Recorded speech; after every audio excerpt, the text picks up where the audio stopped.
પડે કે બોખરા પડ્યા છે સાઈડ ગયા પડે કે લાગે અડો શું કરવું બોખરા કાણું છું તમે આમથી આવો ફેટ ફેટ કરું છું એ ડોહા હાવડા કાણું છું હું ફેટ કરું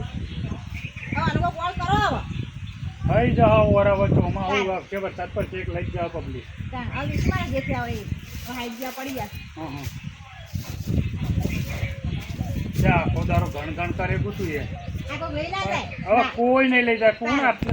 આ તો લઈ બાજુ વાળી અરે હું 2-3 લાખ રૂપિયાની વસ્તુ છે કે કોક ચોરી કરી લે અને ડોહા તો 10-20 જો લેબડા મારા અને લેબડા લેબુડીઓ મારી અને આ જોજે લાખો ગાડી લઈ રાજ કરવા મળ્યો પેલા આલે જ ના તો રાત કરો તો જ ના બોલેવા આલવા પર તમારે બુદ્ધિને પગથી અને બુદ્ધિ તો મિલકત ના ધનિક થવાય આમ તો ના થાય આ તો યુવાનામાં બુદ્ધિ હતી એટલે ગાડીઓ માર્યો લાયા